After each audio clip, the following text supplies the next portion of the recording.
आपल्या सगळ्या शूर जवानांचं अधिकाऱ्यांचं मी मनापासून अभिनंदन करतो।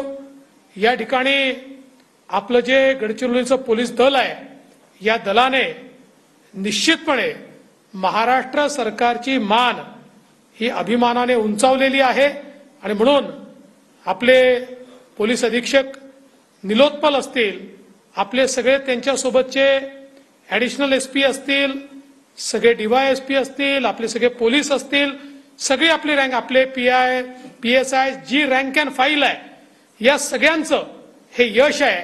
आणि म्हणून मी एवढंच सांगेन की या आपल्या पोलीस दलाचा आम्हाला निश्चितपणे अभिमान आहे आणि आपण जे कार्य करता या कार्यामध्ये जी काही मदत राज्य सरकार म्हणून आम्हाला करता येईल ती मदत निश्चितपणे राज्य सरकार करत राहील। पूर्ण ताकदीनं आणि क्षमतेनं तुमच्या पाठीशी राज्य सरकार आणि राज्याचा गृह विभाग उभा राहील हा विश्वास मी व्यक्त करतो। आणि 2025च्या पहिल्या दिवशी एक नवीन पहाट आहे, एक नवीन सूर्य उगवलेला आहे, हा असाच पुढे जात राहिला पाहिजे आणि अशाच प्रकारे विकासाच्या दिशेने, सामाजिक सलोख्याच्या दिशेने, शांततेच्या दिशेने, औद्योगिकरणाच्या दिशेने गडचिरोलीची वाटचाल यापुढेही सुरू राहील हा विश्वास मी व्यक्त करतो।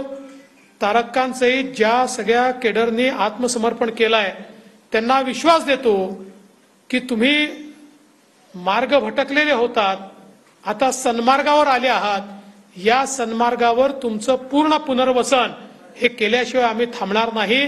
तुम्ही सन्मार्गाने चाला आणि इतरही जे भटकलेले लोक आहेत त्यांना संदेश द्या की खरा मार्ग हा भारताच्या संविधानाचा मार्ग आहे, त्या मार्गानेच विकास होऊ शकतो आणि म्हणून संविधान स्वीकारायला त्यांनाही प्रवृत्त करा, अशा प्रकारची विनंती करतो। पुन्हा एकदा आपल्या सर्वांचं मनापासून अभिनंदन करतो आणि माझं बोलणं संपवतो। जय हिंद, जय महाराष्ट्र।